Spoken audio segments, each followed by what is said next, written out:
작년 12월 15일 주일 저녁 예배 때 제가 말라기 1장 1절에서 6절까지의 내용을 한번 설교했던 적이 있습니다. 오늘 함께 읽은 본문은 지난 그 내용에 이은 두 번째 내용입니다. 지난 내용을 잠시 살펴보자면 바벨론 포로로 있던 하나님의 백성들이 3차에 걸쳐서 고국으로 돌아오게 됩니다. 그래서 고국으로 귀환한 그들은 무너진 전과 성벽을 다시 세우고 또한 회개와 말씀 운동을 하게 됩니다. 이러한 과정을 통해서 그들은 무엇을 기대했습니까? 옛 선지자들이 예언하고 선포했던 하나님의 그 말씀대로 그들의 구원자가 속히 와서 이스라엘의 큰 구원과 회복이 일어나는 것을 기대했습니다.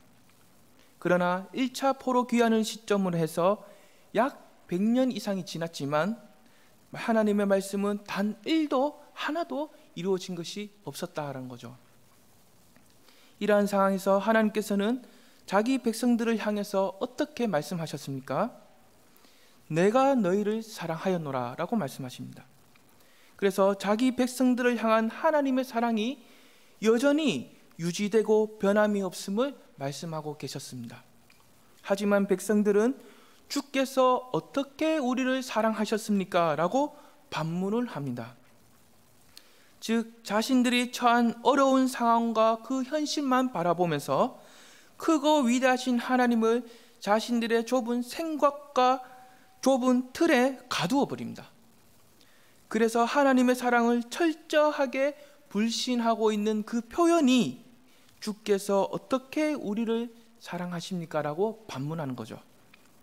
사랑하는 여러분, 백성들이 이렇게 하나님께 반문을 하니까 하나님께서는 또 어떻게 말씀하고 계십니까? 내가 에서는 미워하고 야곱을 사랑하였다라고 말씀하십니다. 즉 야곱에게 사랑을 받을 만한 그 어떠한 특별한 자격과 조건이 있어서가 아니라 나의 주권으로 야곱을 선택해서 변함없이 무조건 영원토록 사랑하기로 작정을 했다라는 거죠. 이와 같이 지금 너희가 나를 향해서 끊임없이 불신하고 있고 등을 돌리고 있지만 배신하고 있지만 너희를 향한 나의 선택적인 그 사랑은 지금도 여전히 나는 변함이 없다라는 겁니다. 이것이 바로 말라기에서 나오는 하나님과 하나님 백성 사이에서 일어나는 첫 번째 논쟁입니다. 이어서 오늘은 두 번째 논쟁을 살펴보려고 하는데요. 먼저 6절을 함께 읽어보도록 하겠습니다. 내 이름을 멸시하는 제사장들아, 나 만군의 여호와가 너희에게 이르기를 아들은 그 아버지를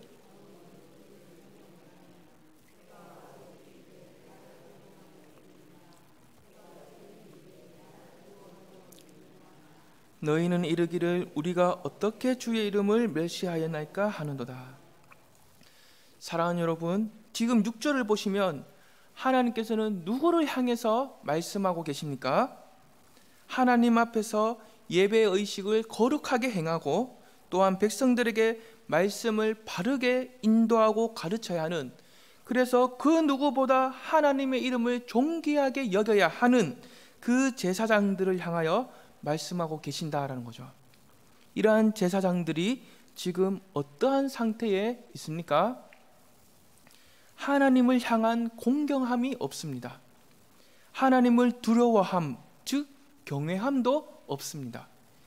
오히려 그들은 우리가 어떻게 주의 이름을 멸시했습니까? 하면서 마치 자신들은 아무런 문제가 없는 것처럼 하나님을 향하여 반문하고 있다라는 거죠. 사랑하는 여러분, 이러한 영적인 지도자가 이렇게 타락하고 부패했다는 것은 상당히 충격적인 일입니다. 여기서 또 한 가지 기억할 것은 그들이 이만큼 타락하고 부패했다면 그들의 가르침과 인도함을 받고 있는 그 백성들은 더 이상 말할 것이 없다라는 거죠.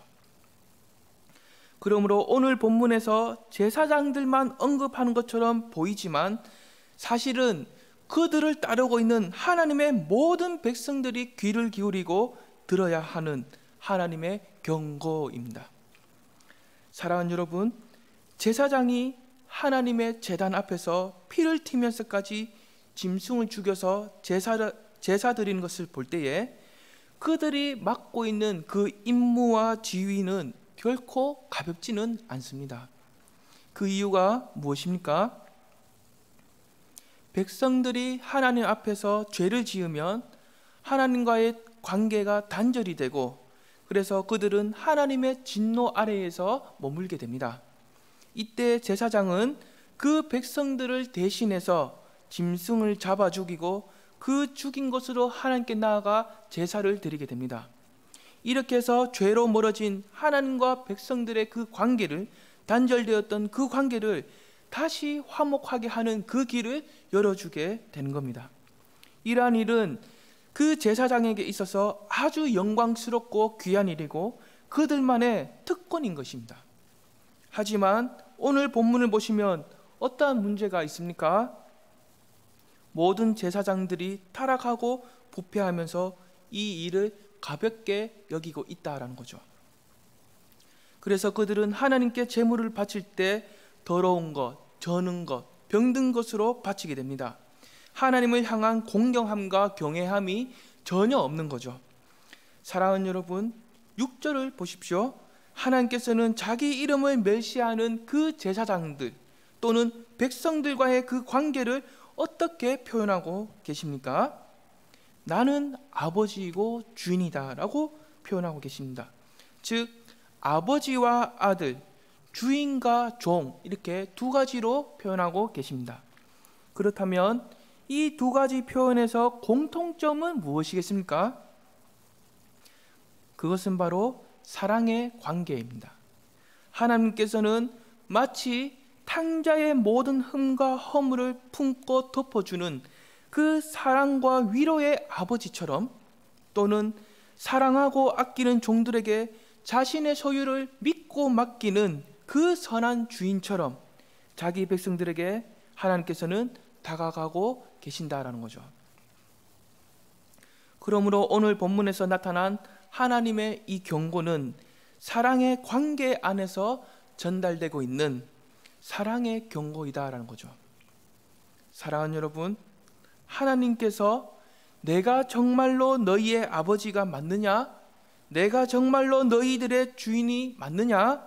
그렇다면 나를 향한 공경함과 경외함이 어디 있느냐라고 그 제사장들을 향하여 말씀하실 때 그들은 어떻게 반응했습니까? 우리가 어떻게 주의 이름을 멸시하였습니까? 그리고 더럽혔습니까? 라고 반문을 했습니다. 그들이 이렇게 반문을 하는 그 이유는 무엇입니까? 그들의 기준으로 볼 때 우리는 우리의 할 일을 다 했다는 겁니다. 뿐만 아니라 우리는 우리의 입술을 직접적으로 사용해서 하나님의 이름을 멸시하고 더럽힌 적이 없는데 우리한테 왜 이러십니까? 라고 반문하고 있는 거죠. 그러나 이것은 그들 스스로가 평가하고 내린 진단입니다. 이 반면에 하나님께서는 어떻게 평가하고 진단을 내리고 계십니까? 7절에서 8절까지 함께 읽어보도록 하겠습니다. 너희가 더러운 떡을 나의 제단에 드리고도 말하기를 우리가 어떻게 주를 더럽게 하였나이까 하는도다.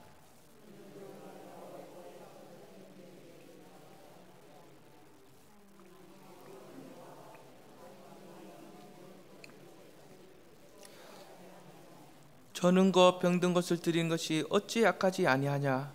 이제 그것을 너희 총독에게 들어보라. 그가 너를 기뻐하겠으며 너를 받아주겠느냐.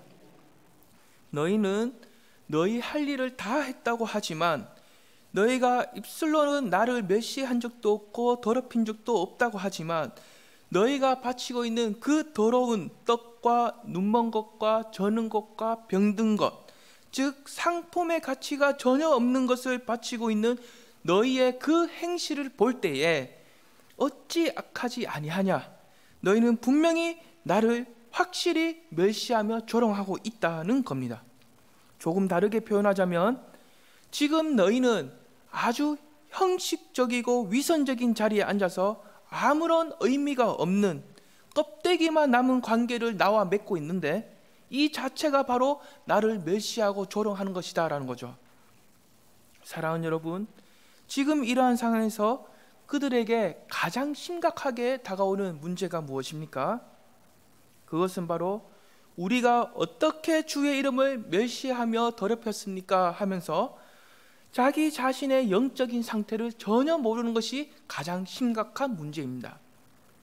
자신의 영적인 상태가 얼마나 심각하고 비참한지 전혀 모르고 있는 것이 너무나 심각하다라는 거죠.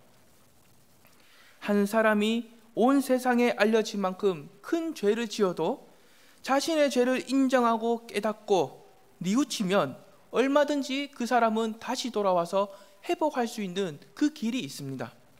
하지만 자신의 영적인 상태를 전혀 모르고 끝까지 인정하지 않는 사람, 이러한 사람은 다시 돌아와서 회복할 수 있는 그 길이 불가능한 거죠. 하나님의 압도적인 은혜가 없으면 절대적으로 불가능한 겁니다. 오늘 본문에서 등장하고 있는 제사장들 또는 하나님의 백성들이 이러한 상태에 있다라는 거죠.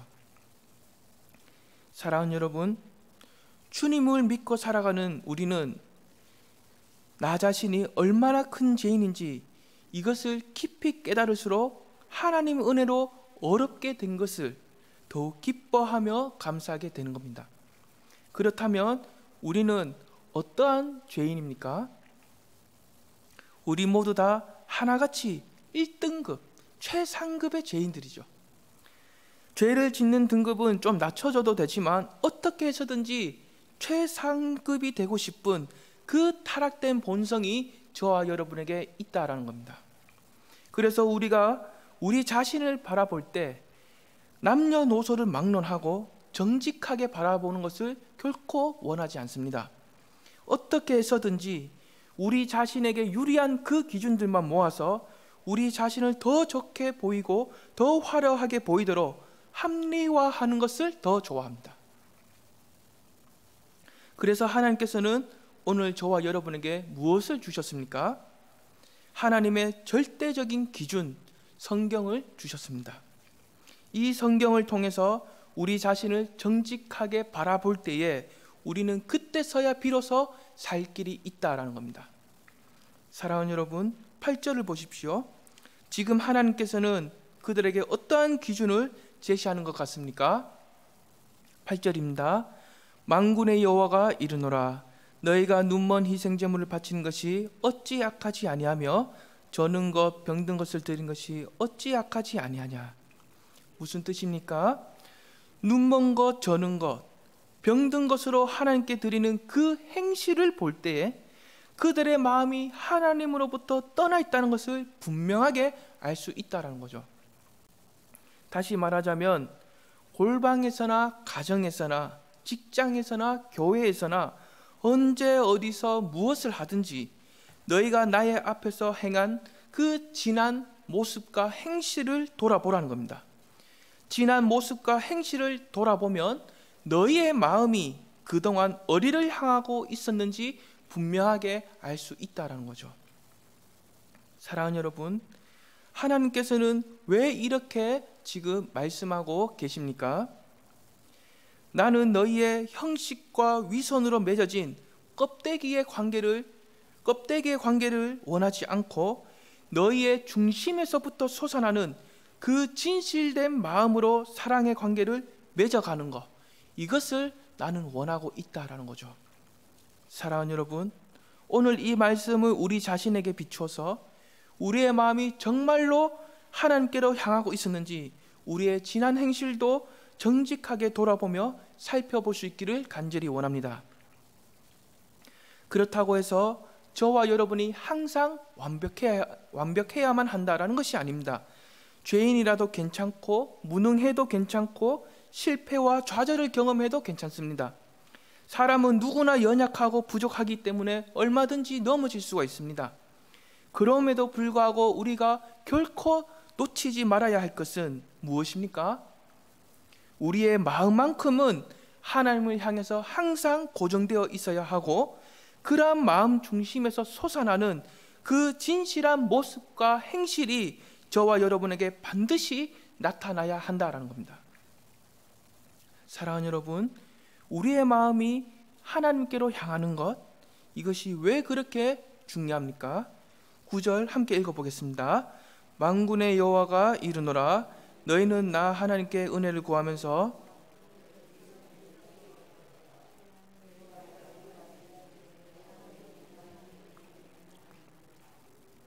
무슨 뜻입니까? 나에게 마음도 없는 예배와 기도와 예물은 받지 않겠다는 겁니다. 예배의 횟수가 아무리 많아도, 기도의 시간이 아무리 길어도, 예물의 양을 아무리 가득히 채워와도 나는 결단코 받지 않겠다는 겁니다. 그 결과가 무엇입니까? 하나님의 축복과 은혜의 응답이 없는 겁니다.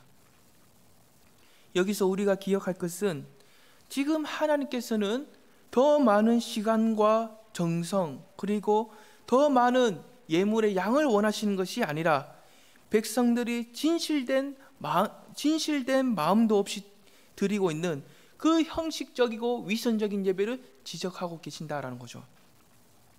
사랑하는 여러분, 하나님의 백성으로 살아가는 나의 삶에 하나님의 응답을 받는 그 역사가 일어나야 하는데, 이것이 너무나 당연한 일인데 만약에 오랜 시간이 지나도 아무런 하나님의 응답이 없다면 이것이 유일한 이유와 정답은 아니겠지만 지금 내가 형식적이고 위선적인 예배를 드리고 있지는 않은지 한 번쯤은 점검하며 돌아볼 필요가 있다라는 거죠. 한 가지 분명한 것은 형식적이고 위선적인 예배는 생명력이 없습니다. 그래서 우리 자신을 살려내지도 못하고 또한 하나님께서도 결코 기뻐하시지 않습니다. 10절을 보십시오. 하나님께서 또 어떻게 말씀하십니까? 함께 읽어보겠습니다. 만군의 여호와가 이르노라 너희가 내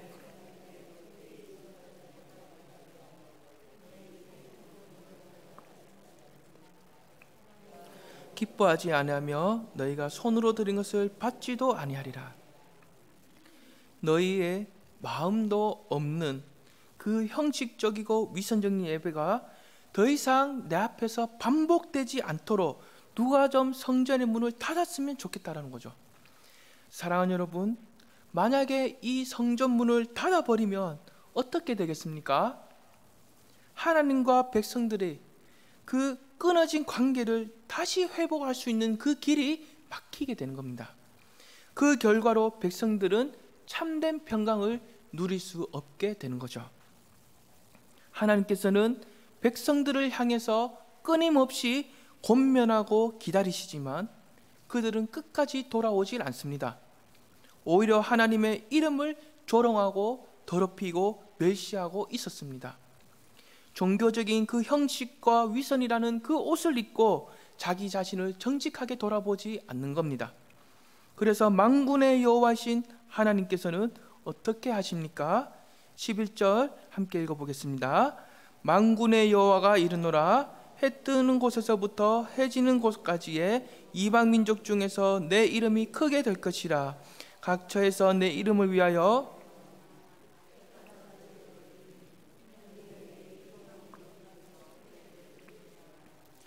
백성들이 하나님의 사랑을 불신하며 마음도 없는 예배를 드리고 있을 때에, 그래서 저는 것, 병든 것, 더러운 것, 끊임없이 상품의 가치가 없는 그러한 것들을 하나님께 바치면서 하나님을 조롱하며 멸시하며 너무나 방황하고 있었지만, 그럼에도 불구하고 하나님께서는 그들이 장차 온 세상에 교회들을 세워가는 그 중심지가 되게 하신다라는 거죠. 어떻게 해서 이 일을 이루어 가십니까?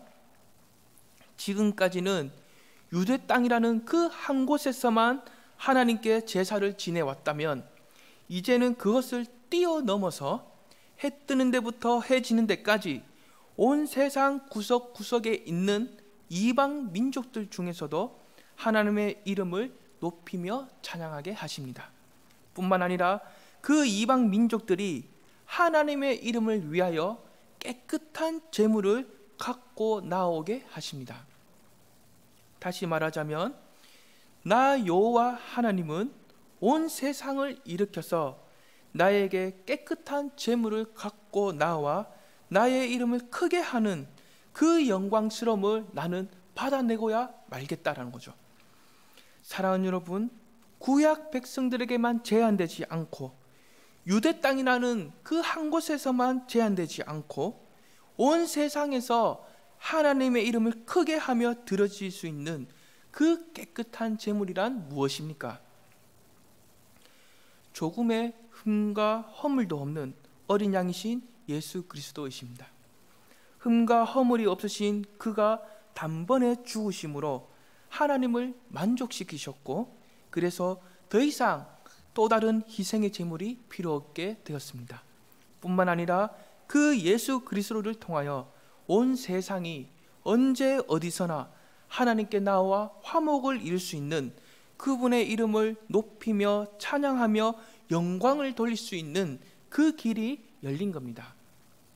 사랑하는 여러분, 하나님의 백성들이 하나님의 사랑과 말씀을 끊임없이 불신하고, 그래서 그들의 기억 속에서 하나님이 점점 지워져 가고 있었지만 하나님께서는 400년이라는 긴 시간 동안 침묵하며 그들을 바라보고 계셨습니다.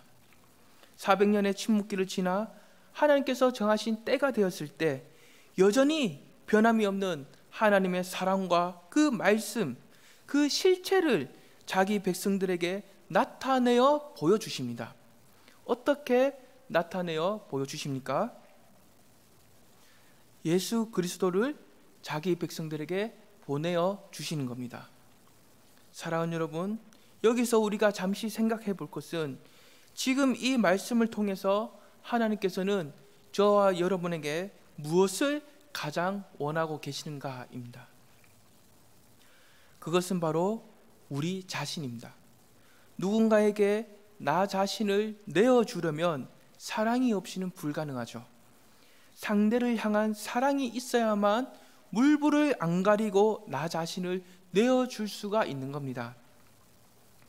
여기서 중요한 것은 하나님 편에서 자기 자신을 먼저 내어주셨다라는 거죠. 이제 저와 여러분이 하나님께 나아가서 답변해야 할 차례입니다. 사랑하는 여러분, 나 자신을, 나의 전부를 하나님께 내어줄 수 있는 그 사랑이 있습니까? 하나님께서는 형식적인 예배와 형식적인 관계가 아니라 우리의 마음을 하나님께로 향하게 해서 우리의 삶과 전부를 드리는 예배, 그래서 하나님과 우리 사이에 열정적으로 사랑을 주고받는 그 사랑의 관계 안으로 들어오는 것을 하나님께서는 원하고 계신다라는 거죠. 그 이유가 무엇입니까? 그 누구보다 너희를 아끼고 사랑하며 지금 이 시간에도 너희를 보호하며 존재하게 하는 그 사랑의 아버지, 그 선한 주인이 오직 나 여호와 하나님 한 분뿐이시기 때문입니다. 사랑하는 여러분, 6절을 보시면 나를 공경함이 어디 있느냐 할 때 그 공경함의 또 다른 표현은 영광입니다. 그리고 나를 두려워함이 어디 있느냐 할 때 그 두려워함은 또 다른 표현은 경외함입니다. 잠시 정리를 하자면, 나를 정말로 너희의 아버지로 여긴다면, 나를 정말로 너희의 주인으로 여기고 있다면 너희는 왜 마음과 뜻을 다하여 나에게 영광을 돌리지 않느냐, 나를 향한 그 경외함이 왜 없느냐라고 질문하고 계시는 겁니다. 사랑하는 여러분, 오늘 이 말씀을 우리 자신에게 비춰서 우리의 지난 모습과 그 행실을 정직하게 돌아보며 점검하기를 원합니다. 우리가 우리 자신을 정직하게 돌아볼 수 있도록 성령께서 도와주시고, 혹시나 우리의 연약함과 부족함이 드러나도 실망과 낙심으로 끝나는 것이 아니라 그 연약함과 상한 심령을 하나님께 가지고 나아가서 다시 회복하며 기쁨을 누릴 수 있는 그 놀라운 은혜가 저와 여러분에게 있기를 간절히 원합니다. 기도하겠습니다.